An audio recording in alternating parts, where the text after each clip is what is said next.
मांग संख्या 30 जनजाति क्षेत्रीय विकास और महिला बाल विकास। मैं निवेदन करना चाहूँगा सभापति महोदय, 75 वर्षों की हमारी लोकतंत्र की इस यात्रा के बाद में हम अगर आंकलन करें कि हमारे जनजाति भाइयों को जो आरक्षण मिला है और सरकार की तरफ से सुविधाएं मिली है, तो आपको एक चिंतन करना होगा हमें इसके बारे में कि बहुत बड़ा गैप पूर्वी और पश्चिमी राजस्थान और दक्षिणी राजस्थान में आ रहा है। हमारे पश्चिमी राजस्थान के जनजाति के भाइयों को आज दिन तक एक भी पश्चिमी राजस्थान से सीधा सरकारी नौकरी में तहसीलदार और थानेदार तक नहीं बन पाए। हमें विचार करना होगा, जो हालात दक्षिणी राजस्थान में है और दक्षिणी राजस्थान में जो ऐसी परिस्थितियां बन रही है, वो एक गंभीर चिंता का विषय है और उसके बारे में हमें सरकार की व्यवस्थाओं से हमें रूबरू कराना होगा और व्यवस्था में परिवर्तन करना होगा, अन्यथा बहुत गंभीर नतीजा हो सकता है। जो हालात जो बन रहे हैं और हम महसूस कर रहे हैं, हम देख रहे हैं। मैं सभापति महोदय, मैं पश्चिमी राजस्थान की बात करूंगा। हमारे जनजाति क्षेत्र के भाइयों को, जनजाति के भाइयों को किसी तरह का कोई लाभ वहाँ नहीं मिल रहा है। पश्चिमी राजस्थान में पाली, जालोर, सिरोही में मैना जाति के निवासी है हमारे जनजाति के भाई, और जालोर, बाड़मेर, जोधपुर, जैसलमेर या भील जाति के जनजाति के, उनको आज दिन तक कोई लाभ नहीं मिल पाया है। वो जहाँ थे उसी स्थिति में आज बैठे हैं। मैं इस बार मुख्यमंत्री जी ने इसके बारे में चिंतन किया है, चिंता की है, और मुख्यमंत्री महोदय ने मारवाड़ जनजाति विकास बोर्ड का भी गठन किया। उसके लिए मैं माननीय मुख्यमंत्री महोदय को धन्यवाद दूंगा। माननीय मुख्यमंत्री महोदय ने जोधपुर में हमारे आवासीय विद्यालय भी खोला है, उसके लिए मैं मुख्यमंत्री महोदय को धन्यवाद दूंगा। और साथ ही मेरे विधानसभा क्षेत्र में मारवाड़ जंक्शन पर मेरी मांग पर माननीय मुख्यमंत्री महोदय ने पहली बार किसी ने मांग की और मुख्यमंत्री महोदय ने उस मांग को पूरा करते हुए जनजाति छात्रावास की घोषणा की। उसके लिए ज़मीन भी आवंटित हो गई है और बहुत जल्दी कार्य प्रारंभ होने वाला है सभापति महोदय। तो मैं मुख्यमंत्री महोदय को धन्यवाद दूंगा। और वहाँ के जनजाति के भाइयों ने इतनी खुशी की लहर, मुझे 4 बार वहाँ बुलाया गया और वहाँ जो स्वागत किया गया, मेरे आँखों में पानी आ गया कि पहली बार हमारी तरफ भी किसी सरकार ने देखा है। आज दिन तक हमें मात्र वोट ही समझा है और वोट के हिसाब से ही हमारे पास में लोग आते थे और वोटों के हिसाब से ही हमें हमारे साथ में व्यवहार किया जाता था। लेकिन पहली बार जनजाति के भाइयों की पीड़ा को समझा और मैं मुख्यमंत्री महोदय को धन्यवाद दूंगा सभापति महोदय कि माननीय मुख्यमंत्री महोदय ने हमारी मांग को पूरा किया। उसके लिए मैं मुख्यमंत्री जी को बहुत बहुत धन्यवाद देना चाहूँगा।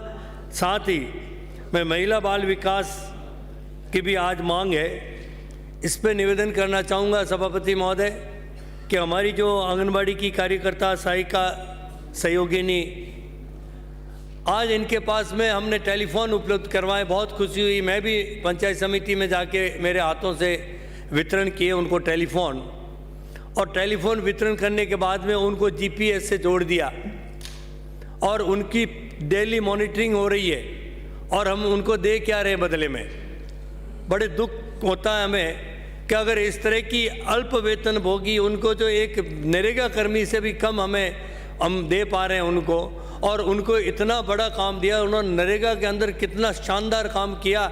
आज उसकी वजह से सरकार गर्व से हम कह सकती है, हमारी सरकार, कि नरेगा का जो कोरोना का जो मैनेजमेंट रहा है वो बहुत ही शानदार रहा है। तो मैं चाहूँगा कि कम से कम 20,000 रुपये इनका मानदेय किया जाए। और मुझे विश्वास है मुख्यमंत्री महोदय पे कि मुख्यमंत्री महोदय निश्चित रूप से इस बार करेंगे। दिल खोल के दे रहे हैं पूरी राजस्थान की जनता को, आम जन को। आज जो हम सदन में बैठे हैं, हमें भी मुख्यमंत्री महोदय ने अनुदान दे दिया। हम 200 विधायक बैठे, हम उस बिजली के भुगतान, बिजली ने जो माफ़ किया है उसका फ़ायदा हम भी उठा रहे हैं। तो मैं चाहूँगा सभापति महोदय कि मुख्यमंत्री महोदय इस बार दिल खोल के जो दे रहे हैं। और एक बात मुझे बचपन में एक कहानी याद आती है कि हमारे गांव में एक सेठ जी कहते थे कि साहब हमारे पूर्व सेठों के एक इतना उनके बिजनेस था, करोड़ों रुपए का उस जमाने में। उनको किसी ने, जत्ती ने आके कहा कि सेठ साहब 1 माह के अंदर आपका पूरा व्यवसाय ठप हो जाएगा और आप कंगाल हो जाओगे। तब सेठ जी ने कहा इसका उपाय क्या? उपाय कुछ नहीं है, समय का वक्त की बात है। सेठ जी ने रातों रात पूरी अपनी धनराशि जो थी वो गरीबों में लुटा दी कि अब मेरा क्या होगा।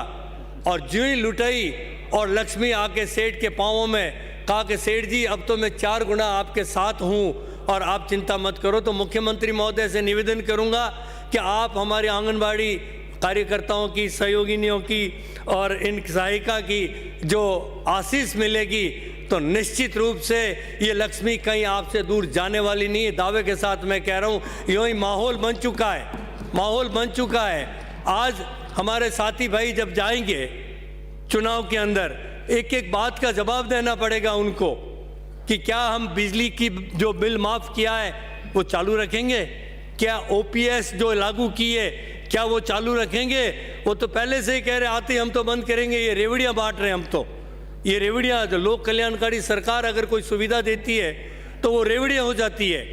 जजिया कार्ड जब लगता था हमारे मुगलों के काल में, वो कर चाहिए हमारे। तो नमक पे जो गोरों ने कर लगाया था वैसा कर हमारे चाहिए। हम जो लोक कल्याणकारी सरकार जो जनता के लिए सहायता कर रही है उसको रेवड़ियाँ हम कह रहे हैं। तो मैं सभापति महोदय धन्यवाद। और इतना सा निवेदन और करूँगा, सरकार का ध्यान आकर्षित करना चाहूँगा, 1 मिनट में मेरी बात समाप्त करूँगा, कि अभी हाल ही में 50,000 के करीब रावणा राजपूत समाज के एकत्रित हुए थे और उनकी एक मांग थी कि उनके जो कुछ नाम इस तरह के अंकित हो चुके हैं तो उनका नाम परिवर्तन करना जाति के नाम के आगे।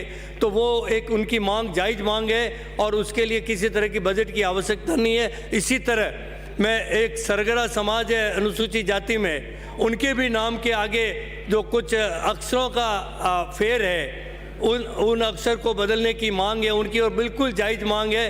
तो मैं सरकार का ध्यान इस और भी आकर्षित करना चाहूँगा कि जो सरगरा समाज की भी मांग है उसको भी सरकार पूरा करे। और मैं धन्यवाद दूंगा एक बार पुण्य मुख्यमंत्री महोदय को कि मेरे विधानसभा क्षेत्र मारवाड़ जंक्शन में एक छात्रावास दिया, उसके लिए धन्यवाद।